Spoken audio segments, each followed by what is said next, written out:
Hey, welcome to a new Project Kamp update. This is Javier. I'm from the video maker team. Normally I will be behind the camera, but this time I'm gonna be in front and I'm gonna present you this video that is challenges video. So every 10 videos we do a challenge one, the one that ends with an 8.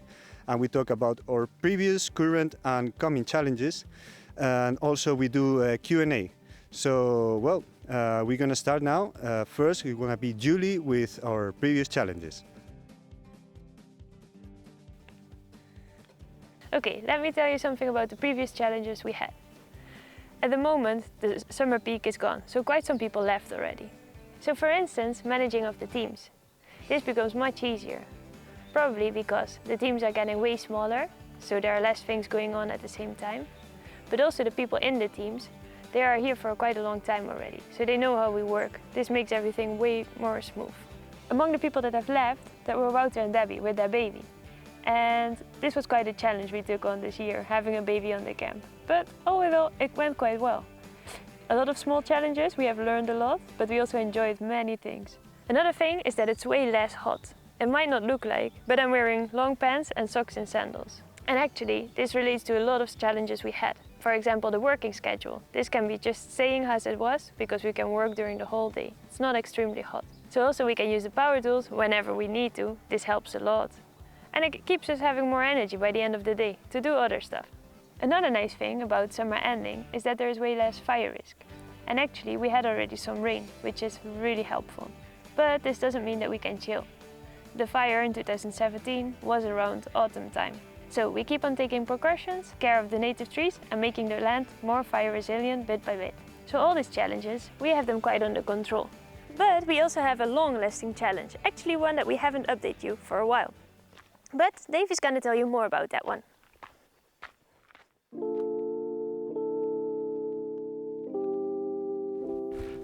All right, so community center. We have a few big challenges here, and you guys also have been asking for what's the status with this project. So let me give you a good overview. Originally, we always thought this would be a workspace. But later on, being here, we realized what is more important is a community center. And it's quite an important building because it's going to decide how many people we can host on the land. So when we saw the size of the building, we took some measurements and figuring out what we want in there, we figured let's design it for 50 people, which means we need to have a kitchen that can host 50 people, maybe somewhere there. We need to have toilets, showers, maybe somewhere there. A big living room when it's raining outside or too hot, that we can be there also in a nice place. And some offices for 10 people that could perhaps be upstairs. So this was sort of gave us some requirements of what do we want out of this building. And the next step was trying to figure out what would it actually look like. So start playing a bit with the design. So let me show you what we've done. The first thing we did is make a 3D model out of the existing structure. It's for us to understand better how big it is, but we also wanted to invite the online community to help out. So we put it online so people could submit their designs with the requirements we had. So we have a bunch of different ones. Some people decided to use 2 different buildings. Some made one big building, some made the double floor. So we have a bunch of designs coming in. And meanwhile, we also started working with the floor plan, like how do we actually arrange the space? Where does it make sense to have a kitchen? Where does the sun come up? What's it like in winter and summer? So really trying to position all the elements properly in this place. And one guy who was helping out, Adrian from France, has been very helpful and he was really excited. So we continued making more drawings with him as well, going really more detailed. But we also noticed like we make all these drawings, but we kind of also need to make sure what is legally allowed. Are there any rules and requirements from the outside world towards this building in terms of fire regulations or maybe types of materials we can use. So before we go too deep into design, we first needed to get into some paperwork.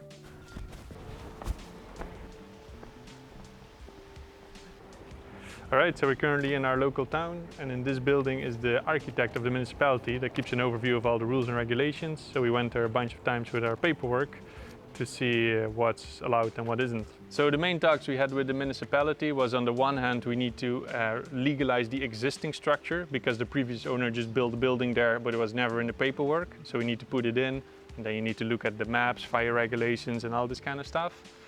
And then we also wanted to know if we want to build a new building, what is allowed, which depends a bit on what are you going to do? Are you going to sell stuff? Are you going to produce things? Is it for people from outside or just you internally? So you need to find out what's the right category to build your building. So this means just a lot of back and forth with the municipality to see what's allowed. And I think also during this process we realized you need to get quite specific because every little decision has an effect somewhere. So it's a good reality check to see, it's easy to dream big with these buildings, but then this sort of really funnels it down to what is allowed in this setting, what can we do, and what type of building we're going to build. So we got a lot of good information, a lot of rules and guidelines, and now we can go a bit deeper into the design process on seeing what is the building going to look like. So, time to look into some of the designs, the fun part. Let me show you some of the things made. So the original plan was, this is the building, we use as much existing structure as possible. We build a big roof on top and we fill up the holes with other materials like glass. So from the back it would look like this, you see the bricks and then the holes with some other wooden frames inside. So from the top the building would have one big roof. And if we open it up, we keep the existing inner walls to arrange the space to reuse as much as possible. So from the top you would have here a kitchen area, here more toilets and a sink, and here the eating area. So here's a little clip, you can see the inside.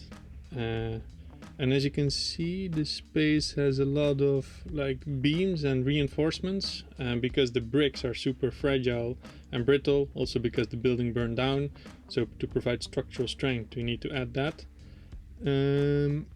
But also talking to the municipality, we realize it's going to be quite hard to actually legalize this existing structure because it's very unknown, the strength, and it's not very properly built. And also thinking if we want the building to be replicable for others, it's kind of weird to start off with this very specific structure. So we slowly gave up on the idea of using the existing structure and started thinking more, okay, what if we build it from scratch? So we keep the existing footprint of the building and what it would look like from the outside, but we change the inside. So this gives freedom to rearrange a bit the building itself. So this is one version based on that, but you could also decide at some point we're looking into keeping the sides more open and with an insulated space in the middle. And we moved it a bit more towards the left so we can take advantage of the morning sun here. So we started looking more into those areas as well, like what is the ventilation in the building, how does the air flow? And because for instance here on the back side you have the wall into the ground, so it gives a lot of cooling. But also think like the sun, how do we take advantage of the winter sun to heat up the building, but not from the summer, because then it heats up too much. So with all of that, we started making more our final layout, what we think would be good for the building. So what we have now is a big kitchen here, dining room here, a living room here, a technical space where we can have like the solar and the water system. And here like a cellar for the dry food for the kitchen, and here a wet cellar, which is like this underground fridge because it's under the ground here, which naturally cools it. And then a stairs to the top floor. And on the top floor you would have, here it's open so you can look down to the eating and the living area. Here's an office, showers and toilets. So we also made a few visuals, mainly for the municipality to get them excited about this building. So this is what it looked like from the front. We had to lower a bit the height actually when showing a bit the plan throughout time to the municipality because we would exceed it height. So here you can see it's built under a slope, and on the back side you have the entrance as well, so you can access the first floor from the inside or here from the back. And from the front you would also have an outside area where you can eat more in the summer, so you can eat nice outside. And then the inside we could use some precious plastic bricks to make the walls, and here you can see the stairs going to the top. So this is the inside, and we're pretty happy with the design now. It has everything we need. So here you have a big kitchen that can cook for 50 people. Here they can all eat and have enough space for that. In the back, a living room. And then on the top, you have the offices and the showers and the toilets. So this checks all our boxes and fits our needs, which is cool. And we're happy with it. Now we need to move to the next step. All right, so finally, now last, let's go into the current challenges we have in this whole process. First one is what kind of material we're going to use, because we decided to break it down due to it not being very easy to legalize a structure like this.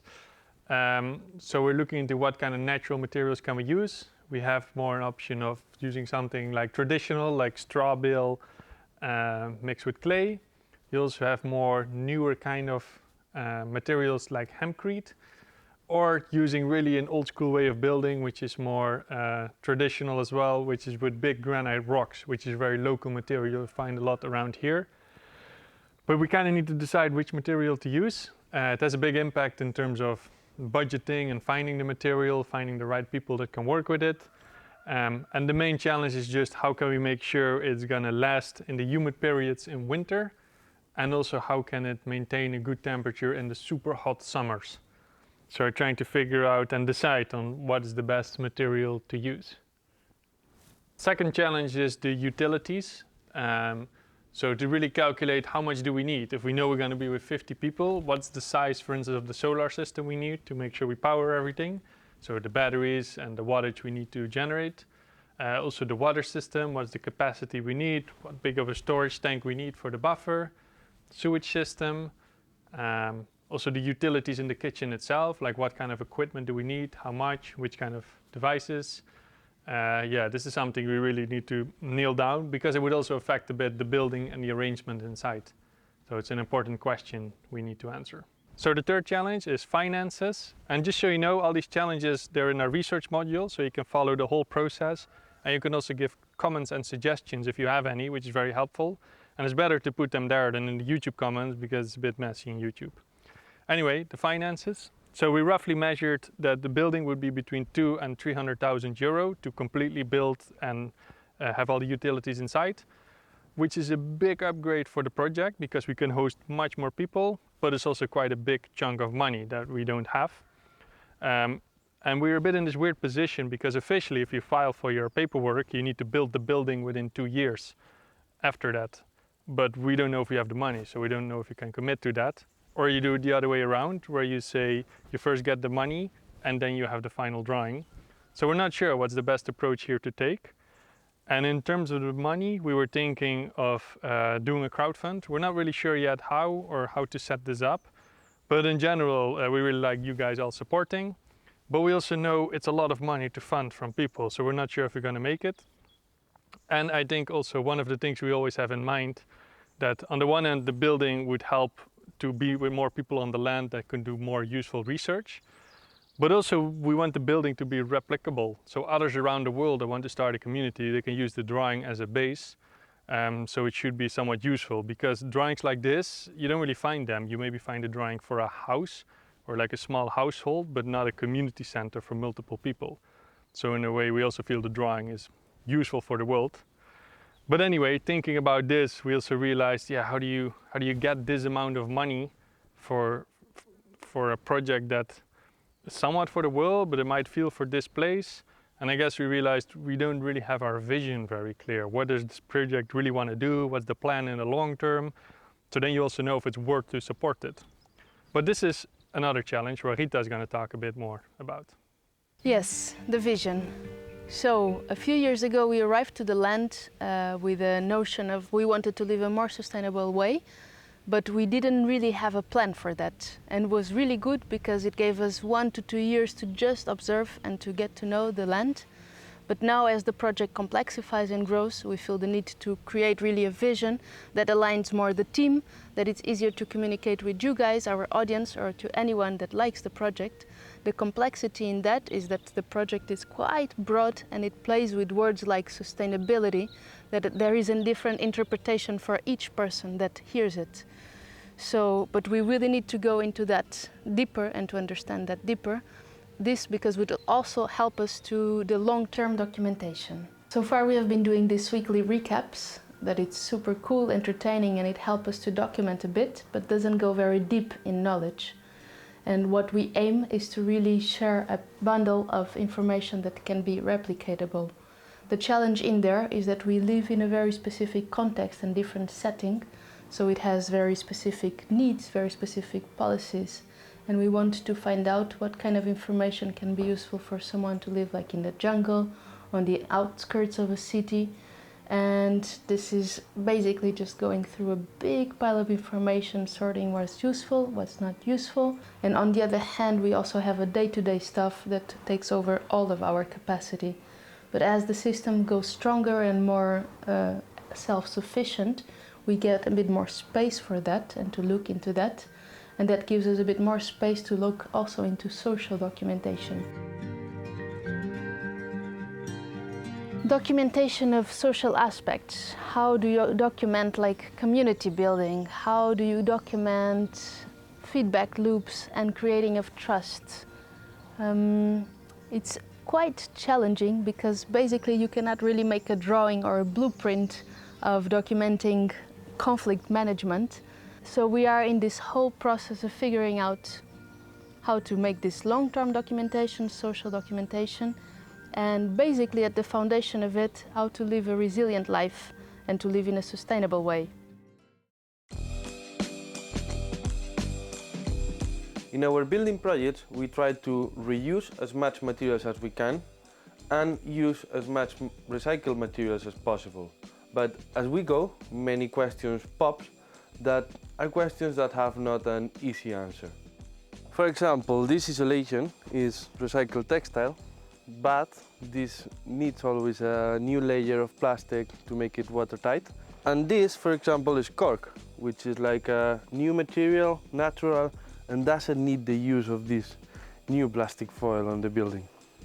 Another question is to bring non-natural materials to a natural environment, which when working with them, like cutting or moving around, it always releases some particles of plastic or different non-natural materials. So this also raises the questions like, is it nice to bring this kind of materials to this kind of environment? So this is our pig trailer, and these colors raise the question also of the recycle reuse look. Some people like it more, some people like it less. I think it's quite funny anyway, but this comes always like you need to reuse materials, you try to find the materials that accomplish the technical mission, but maybe then you cannot have control of how it looks like. Even more in this natural environment, introduce these looks can be a bit rough. Okay, those were our current challenges so far. Now we're going for the Q&A. This time is going to be a bit different because it's going to be me walking around Project Kamp with this spoon microphone, asking questions to the people. And then also Adrian and Julie had to leave, but they are going to answer remotely. So also that's something we want to try and integrate. Yeah, let's see how it goes. Have you considered selling the mechanical parts of the yellow van now that it's no longer a mobile vehicle? Didn't consider it. They're in there, we don't use them, so if you want to get them, you can come and take them out. Okay, question for Adrian. Why have you put the pig trailer so far away from the camp? So for now we move it mainly to have less noise in base camp and also a nicer place to record and to make the project. In the future probably we want to move a bit more away from the workspace to the living area. There's many reasons for it, but so far cannot say way more because we still don't have a proper plan for it. Do you crave any favorite foods from your homeland and how do you deal with it? Yeah, so this time of the year I really miss pepernoten, which are these tiny little Dutch biscuits, and I deal with it by getting the chefs to make it for us in the oven. My mom's food, and I can't deal with it, it's too much. The only food I would crave would be French fries, or Belgian fries as we call them, and if I want them I can just make them because I work in the kitchen. Asado is the Argentinian word for barbecue, and actually we did it one couple of weeks ago outside the camp. Pan tumacat, which is bread with tomato and a good olive oil. Croissant and cabbage, so I never eat some. Then when I do, it will be amazing. I do like a lot of Dutch cheese and chocolate sprinkles, so every now and then I have or friends or my family passing by to drop me some. Roughly translated called tree cake, because it has like layers like a tree, and I don't deal with it. I don't have it, so I'm sad, I guess. I miss the salted butter, but there is olive oil, so it's okay. Have you guys thought about making burns and swales to hold more water in the ground? Yeah, we thought about that. But it wasn't really the time yet in the summer, but we're actually starting it soon. So in the recent updates, you would see us making quite a few of them. Check it out. Will you be planting more trees soon? Yes. Hey, Tincho, question. When do you expect the tractor for Project Kamp? We need 2 more ads. We're still thinking about a digger or a tractor. If you want more info, you can go to the research module, link in the description. Oh, and also there are many flies here, no? A lot. Very annoying. I'm going. What about the biogas, Timo? Well, the biogas digester has moved to its new place here, but we're still waiting for the right gas to come out of it. You'll hear about it in a future update. This one is for Yuli. What is the average number of people involved in the camp on a daily basis on site? Normally 25. Sometimes neighbors come, 27. Sometimes people are on holidays, 24. Now we are not there, 22. So always different. Is there something that newcomers to the camp are surprised about or expected differently? I think, at least myself and I think other people too, everything is way steeper, like super steep, and in base camp everything is closer together. In the video it looks like more spread out, but then it's closer together. But mainly everything is steep. But you are not a newcomer. No, I came a long time ago, but still it's still steep for me. The dimension of the place, I thought it was smaller, but when you come here you can see that it's quite big. Every place is much closer than it looks like in the videos, and also at night it used to be very cold. So for me, I would say that my expectations really match up with how it really is to live here. Cleaning the poop buckets is not as bad as it seems. With the videos, there is always a lot of things, and at the camp, it's more chill. We can take a nap. It's better. How do you deal with the laundry of so many people? It's actually not that bad. We have a beautiful washing machine. It's a Dutch washing machine over here. And sometimes if it's been like really cloudy or a cloudy week, we have a bunch of people piling up as soon as the sun comes out. But on the whole, works pretty well. We share our loads when possible and hang them in the sun to dry. What's your take on mobility? Driving petrol cars has a huge impact on emissions and plastic particles. I almost never see bikes in your videos, probably because the camp is too far away from everything. Well, we do use petrol cars, as you've seen. We renovated the pickup and so on, and we have the blue car, the Caddy. And yeah, we are quite far away from many places, but I live in a town next by, and I take my bike every morning, almost every morning, and cycle here. So, and there are some other bikes inside there from the people. We take them every now and then, but the thing is, normally we don't move much away from the camp. Maybe on the weekends, but then yeah, it's more like one car driving with many people around. So although we use cars, I think we are doing it quite good, I would say. So regarding solar electric production, what are your plans to prepare for a more steady occupation of the land? Do you change orientation of your panel between seasons? Have you listed possible ways to use solar electricity surpluses in summer to produce energy-intensive stuff that you will use later in winter? We are not thinking very much ahead yet, and we cannot collect the electricity surplus we have in summer for the winter. The only surplus that we collect so far is when it's very sunny, we connect the electric water boiler and we keep hot water for later. So far we never changed inclination, we could, so we are ready to put it. What have you learned about communal living? There's always a shoulder where to cry. A little bit about communication, but not so much this far. What have you learned about communal living? It's great, there's always food. Make sure to find your own time. What I've learned is that you really need to rely on other people. That if somebody annoys you, it's you the problem. I've learned the importance of human touch. Lot of fun. That it's hard work, but bit by bit we are seeing the positive parts of communal living. I don't really know, but it's nice to live all the day with a lot of different people. So you didn't get tired yet? Huh? Hey, Mate. One question. What have you learned about communal living? You need to find your own space. Like now? Like now. Sorry. Have you guys considered a biogas plant to help with the poop situation? At the moment our poop situation is kind of covered with composting, but we are looking into biogas system, maybe next episode, maybe. And will you be adding animals to the camp? Extra one. Oh, I don't know. People talk about goats. I don't know. Does it make sense to get goats? I like goats. I don't know. What do you guys think? Should we get goats? Yeah, should we? What is the biggest time-consuming thing in a week? Colin? We move a lot of stuff around since we're working in the pig trailer and in the workspace, and they're not in the same spot. So, yeah. Probably making everything from scratch because we don't have oat milk, we don't have soy milk, and we stopped buying tofu and seitan, so we have that all to make also ourselves, which is quite time consuming, yeah. For us, in general help, I think is moving the mimosas. Cutting them is okay, but like dragging them, making a pile, and then dealing with the pile, that takes weeks and weeks. Chester, what is the most time-consuming thing in Project Camp? So I think for the bread team, the most time-consuming thing is getting this thing hot enough. It takes about 2.5 hours. It's actually still warm from yesterday's baking, but yeah, that takes a lot of time. 3D modeling, for sure. What about updating and posting videos on winter season?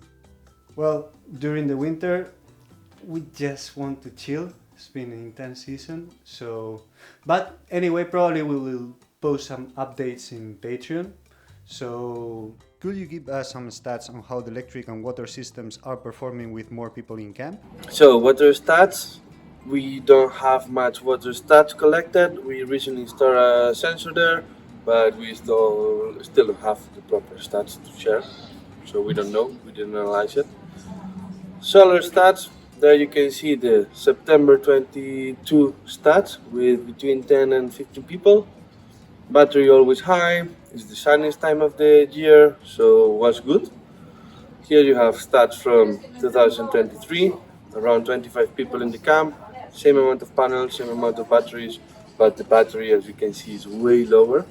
So for September, we aim for changing a bit this situation, but I will tell you about it soon, not now.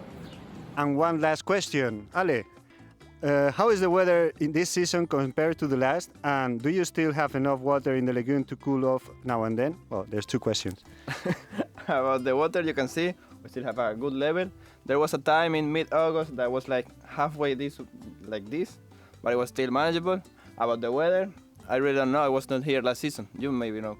I was here last season, and I can say this summer has been less hot than previous summer. That was extremely hot, at least in the area we are now.